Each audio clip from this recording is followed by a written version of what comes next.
President Roosevelt's death. So that is our first subtopic of the day.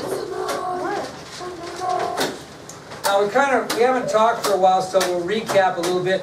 You know, the war in Europe is about over. We've got Russian forces and Allied forces meeting at the Elbe River in Germany, and we've squeezed Germany shut. Basically, Hitler's committed suicide, and so the war in Europe is over, and the concentration is in the Pacific. Well, unfortunately, President Roosevelt, who has done a great job as Commander-in-Chief in this conflict, does not live to see the end of World War II. He died suddenly on April 12, 1945, in Warm Springs, Georgia. So, worn out by his vast responsibilities, and he was in frail health. Remember, he has been elected to 4 terms as president. President Roosevelt died suddenly on April 12, 1945, and he died in Warm Springs, Georgia. So, it was a shock to people all over the world. Radio stations across the world canceled other broadcasts to devote time to his memory. And you're going to see the same thing when we get into the Kennedy assassination, where all the broadcast stations are going to cancel everything they had planned, and we're going to spend 4 days watching the president's assassination, watching the president's preparation for burial, his funeral, the whole thing. Well, people all across the United States did the same thing when Roosevelt died. Obviously, we didn't have television to that point, but radio stations across the country canceled all their other broadcasts to devote time to his memory. Now, the thing that was a little bit concerning to Americans is Vice President Harry S. Truman would assume to the presidency, and he not only would assume to the presidency, but he will assume the responsibility to end World War II. And so Harry Truman was probably, a historian's point of view, not prepared for that type of thing. It wasn't something that was expected, and we'll find out. You can decide whether you think he did a good job. So Vice President Harry S. Truman now is going to assume both the presidency and the end of World War II. Just a note, Roosevelt's death obviously came a month before Allied victory in Europe. Remember when we talked about when they met? So he actually died a month before the Allied victory in Europe and 4 months before the defeat of the Japanese in the Pacific. So if you look at a timeline of when he died a month before the Allied victory in Europe, and he died 4 months before the Japanese surrender in the Pacific that ends World War II. So that's the timeline of his death. Again, he dies a month before Allied victory in Europe and 4 months before the defeat of the Japanese in the Pacific theater. Now remember, we're talking about island hopping, right? We've hopped from island to island to island. The last island was Iwo Jima, with the idea of getting those bases so we can prepare for an invasion on the Japanese homeland. That's our plan. Well, a very short subtopic of another victory in the Pacific that was important was the Allied victory in Okinawa. Okay, Allied victory in Okinawa. Well, it was actually under Iwo Jima, but just write down a little subtopic: the Allies' victory in Okinawa.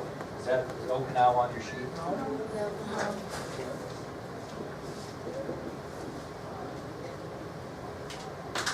Allied victory in Okinawa. And I'm just going to take a couple of seconds to tell you just briefly the importance of this.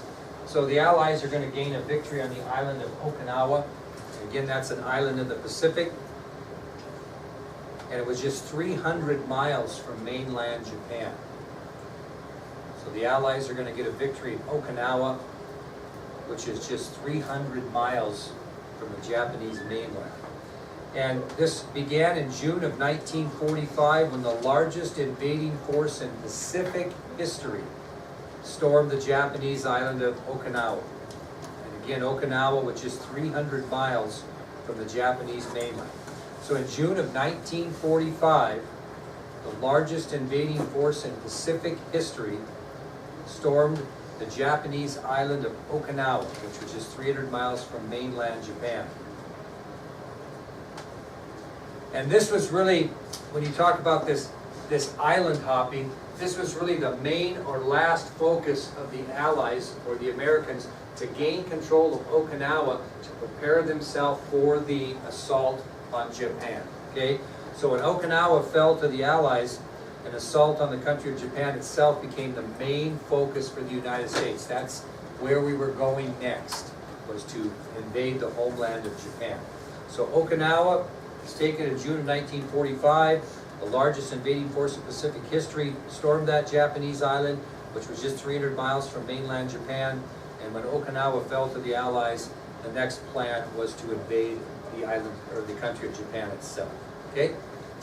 All right, we're going to go off task a little bit and tell you about a couple of different groups of people that fought in World War II that were of importance. And the first of those in our subtopic is Native Americans and their contribution to World War II.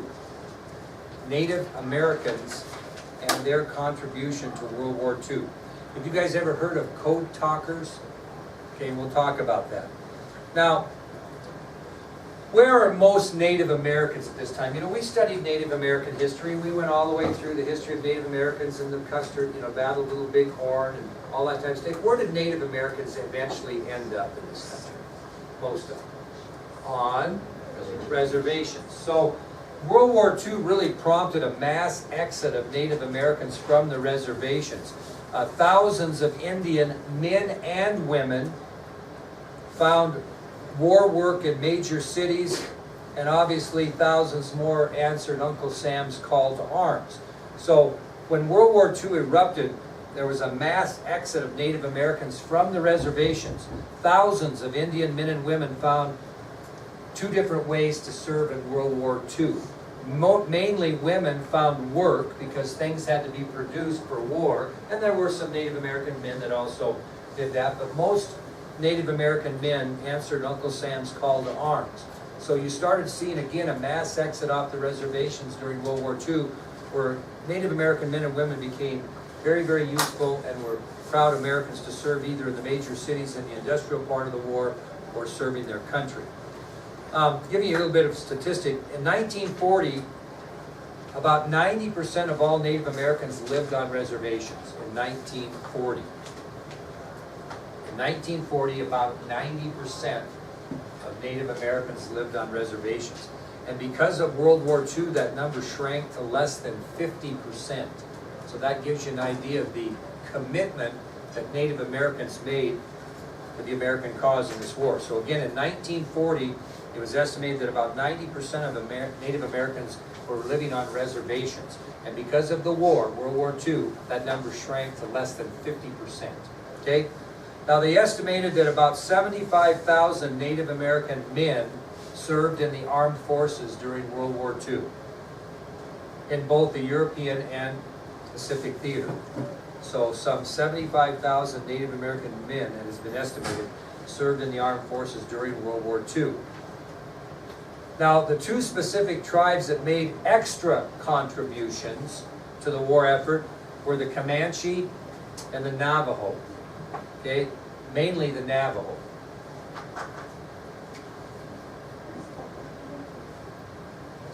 You want Navajo? Comanche.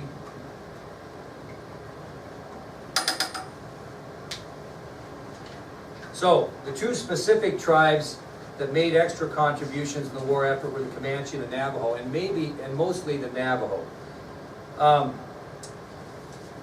Code talkers were Native American soldiers that transmitted radio messages in their native languages.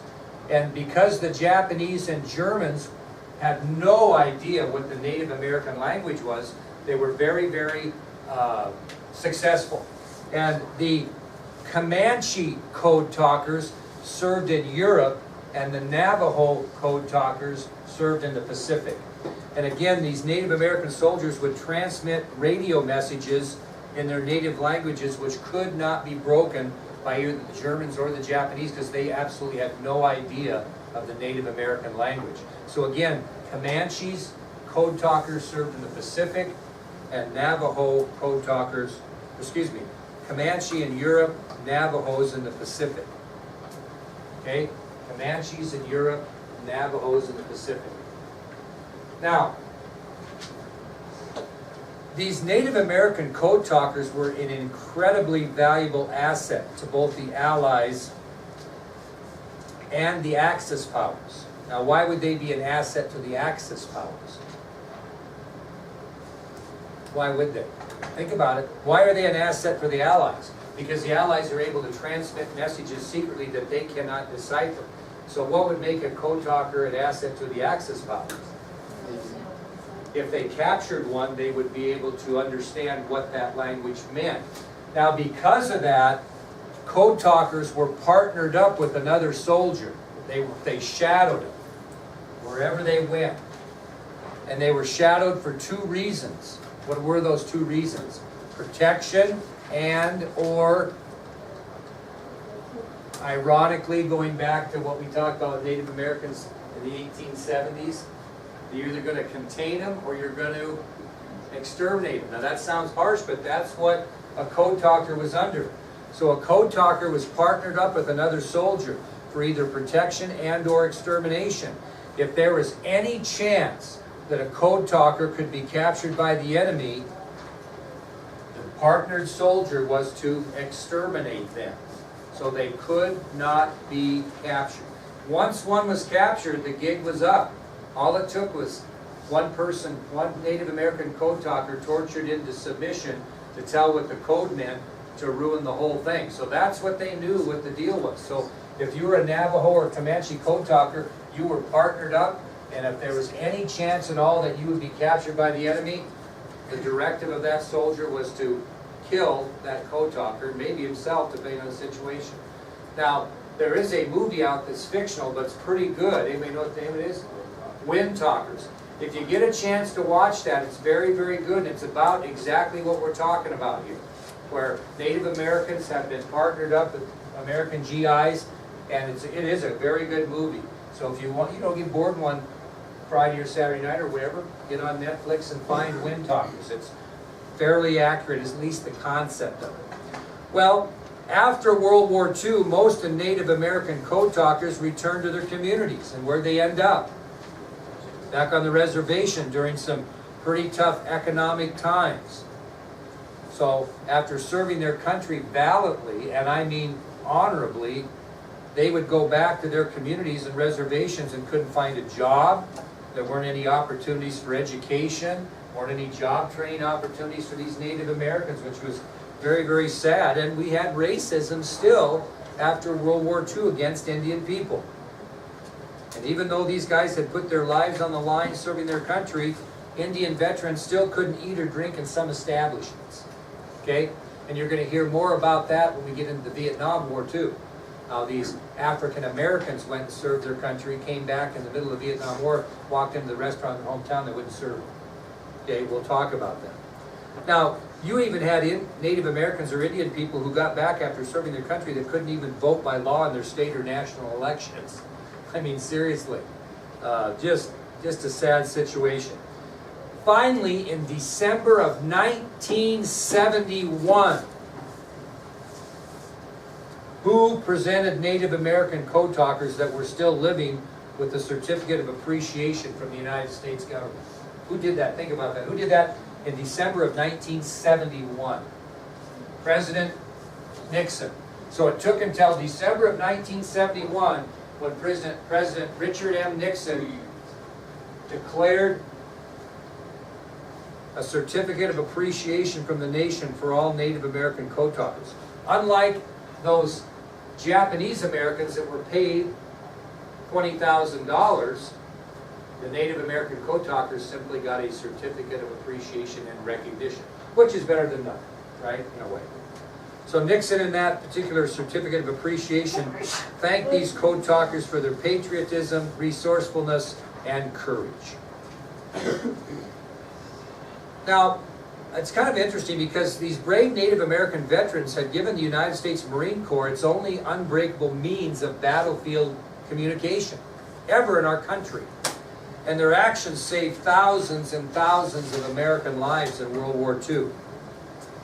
I'll just tell you, just don't have to write it down. An unnamed Japanese general admitted after World War II that the most highly skilled Japanese cryptographers had not been able to decipher these code talkers' messages.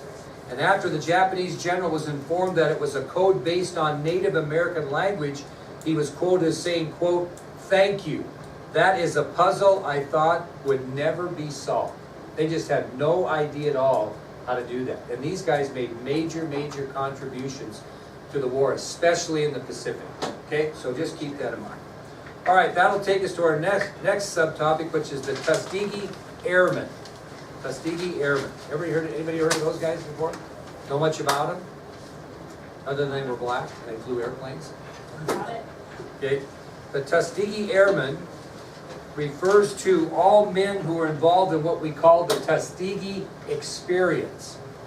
So these Tuskegee Airmen, these are men who were involved in an experiment that we put out in World War II called the Tuskegee experience. Anybody know what branch of the military started the Tuskegee experience? You got a guess here. Blaine? Army Air Corps. The Army Air Corps. You were kind of right. Army Air Corps. Put a program together to train African Americans to fly and maintain combat aircraft during World War II. It was an experiment. It was a study. It was conducted by the Army War College through the Army Air Corps. So the Tuskegee experience was an Army Air Corps program that was set up to train African Americans to fly and to maintain combat aircraft. What do I mean by maintain combat aircraft? Maintain them. Work on it. Yeah, keep them running, keep them going. So the idea behind the program was to teach African Americans to fly these combat planes, and if they didn't fly them, they would be able to maintain them. Okay? Now, this was a study that was conducted by the Army War College because Negro soldiers were depicted at the time in lacking physical courage, psychological characteristics, which made them inherently inferior to the white soldier. That was the perception out there. I'll say that again, write it down if you want.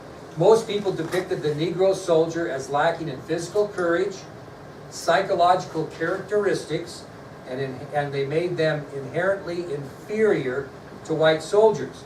So, the NAACP and some forward-thinking congressmen finally put pressure on the War Department to form a tactical unit for Negroes. Okay? And this is where this Tuskegee experience came from. They were testing out to see if it was true about the rumors they had heard about the Negro soldier. So the NAACP, the National Association of the Advancement of Colored People, and some forward-thinking congressmen that thought a little bit out of the box, finally got pressure on the War Department to form this tactical unit. And the War Department gave in, and this group became the 99th Pursuit Squadron. That's what they called the Tuskegee Airmen, the 99th Pursuit Squadron.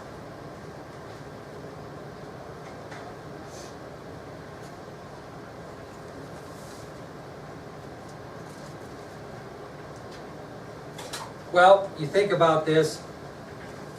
When they made this Tuskegee experiment to try to find out if these Negro soldiers had what it took, and finally designated them as the 99th Pursuit Squadron, it was a designed-to-fail program. It was instituted for Negroes desiring to be pilots in the Air Force, and they just, in the Army Air Corps, and they just didn't have any thought process that any of this would work out. It was a designed-to-fail program. And fortunately for these Negro men, they overcame many obstacles to become very successful in the Army Air Corps. And once they became successful in the Army Air Corps, where did they ship them to? Blaine, where you said before. Who did they become members of? The United States Air Force. Okay?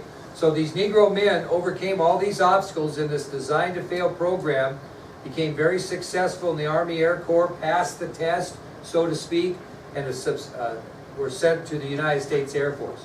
Now, as you can imagine, in World War II, they had to overcome segregation and prejudice. Do you think that these airmen ate anywhere near white soldiers or airmen? No. Do you think they were treated equally? No. So they overcame segregation and prejudice to become one of the most highly respected fighter groups of World War II. Now, you know, at this time, we did not have an integrated military. Did you know that? They were not integrated. We never had black soldiers with white soldiers during this time. I'm talking about this initial process. So when the Tuskegee Airmen overcame this segregation and prejudice to become one of the most highly respected fighter groups of World War II, they proved that they could indeed fly and they could indeed maintain sophisticated combat aircraft. And because of the Tuskegee Airmen's achievements, it was President Harry Truman that fully integrated the military because of their efforts. So the Tuskegee Airmen's achievements paved the way for the full integration of the United States military during the Harry S. Truman presidency. Now I can tell you from experience, I'm not proud of this, but it's part of the time.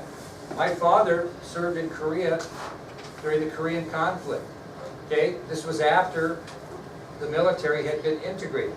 I remember him talking about how offended he was that he would have to bunk next to a black guy.